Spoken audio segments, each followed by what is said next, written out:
এখানে সুন্দর বাতাস এই মুহূর্তে। এই যে ভবনগুলো দেখা যাচ্ছে ধ্বংসস্তূপের মতো। 400 বছর আগে এটা ছিল একটা জাঁকজমকপূর্ণ শহর।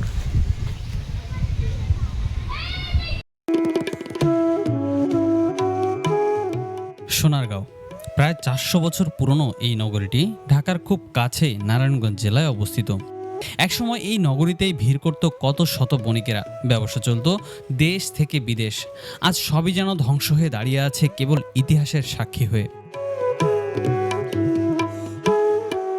আজকের ভিডিওতে আপনাদের দেখানোর চেষ্টা করব প্রায় 400 বছর পুরনো এই পানাম নগর, সোনারগাঁও জাদুঘর ও বড় সর্দার বাড়ির আসল ইতিহাস। আমাদের যাত্রা শুরু হচ্ছে মৌলানা ভাসানী ইনডোর স্টেডিয়ামের সামনে থেকে, গুলিস্তান বাস স্ট্যান্ড পয়েন্ট থেকে। এখানে দোয়েল পরিবহন, স্বদেশ পরিবহন সহ বেশ কয়েকটি পরিবহন আছে, যেগুলো করে আমরা সোনারগাঁয়ের উদ্দেশ্যে রওনা দেব। তো এখানে আমাদের বাসে জন প্রতি ভাড়া পড়েছে 60 টাকা করে। তারপর বাস থেকে নেমে আমরা একটা অটোতে করে লোকশিল্প জাদুঘরের উদ্দেশ্যে যাই, যেখানে জন প্রতি ভাড়া পড়বে 20 টাকা। অটো থেকে আমরা চলে আসলাম বাংলাদেশ লোকশিল্প ও কারুশিল্প জাদুঘরে। এখানে টিকিট কাটতে হবে।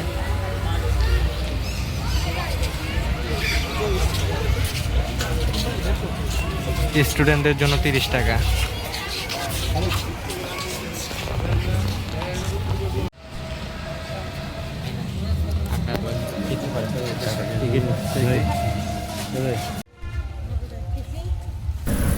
লোকশিল্প জাদুঘরে প্রবেশ করেই আমরা দেখলাম শিল্পাচার্য জয়নুল আবেদিনের কিছু শিল্পকর্ম।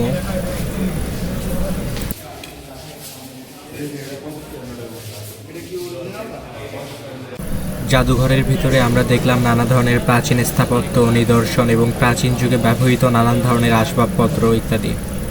তো আপনারা এই জাদুঘরের ভিতরটা ঘুরে দেখতে পারেন। এই মুহূর্তে আমার পিছনে যেটা দেখা যাচ্ছে এটা হচ্ছে বড় বাড়ি। এটার ভিতরে ঢুকতে হলে আলাদা করে 100 টাকা দিয়ে আরেকটা টিকিট কাটতে হবে।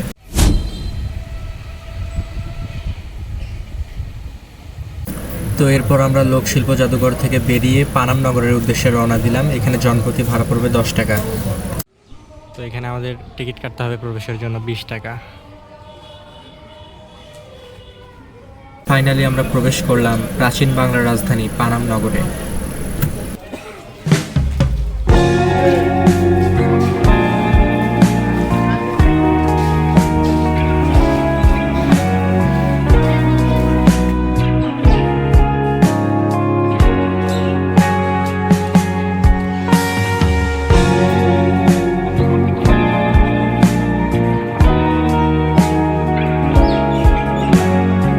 তুমি কি কিছু বলতে চাও যে আমরা কিভাবে আসলে এই নিদর্শনগুলো থেকে শিখব?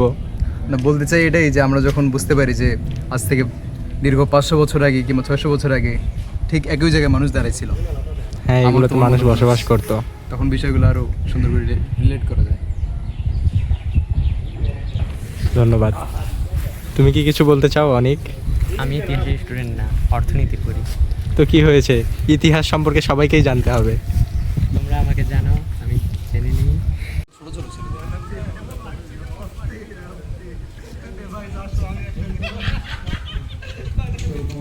কিরে, অন্যের ঘরে উকি দিচ্ছ কেন? আচ্ছা বলুন, আপনার অভিজ্ঞতা কেমন? অভিজ্ঞতা খুব ভালো। আমরা এই মুহূর্তে আছি পানাম নগরে, যেটা সোনারগাঁয়ে অবস্থিত, নারায়ণগঞ্জ জেলার সোনারগাঁও উপজেলার পানাম নগরে, যেটা আসলে সুলতানি শাসনামলে বাংলাদেশের রাজধানী ছিল সোনারগাঁও।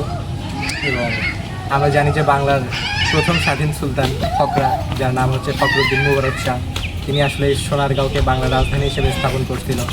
এবং এটা আসলে মুসলিম কাপড়ের জন্য অনেক বিখ্যাত ছিল।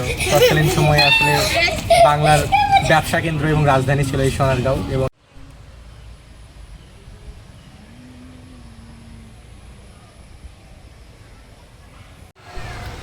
কালের বিবর্তনে হারিয়ে যাওয়া একটা নীরব শহর হচ্ছে পানাম নগর।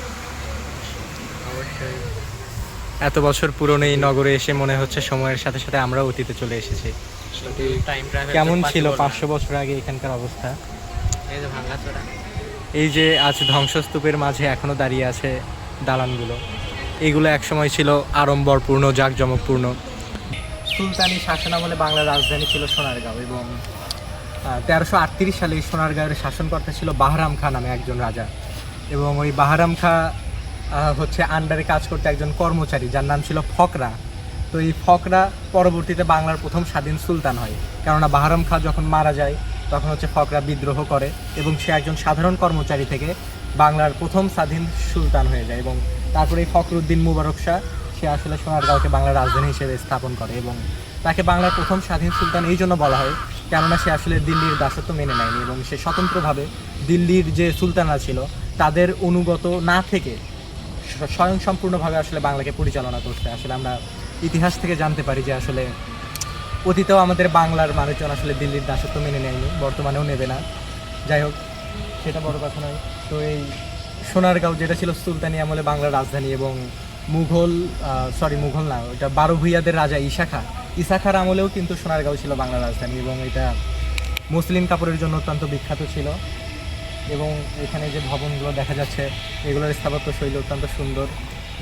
রাস্তার দুই পাশে মোট 52টি ভবন আছে। আমরা বইয়ে দেখেছি ভবনগুলো, কিন্তু আজকে এখানে সরাসরি আসতে পেরে আমরা অত্যন্ত আনন্দিত।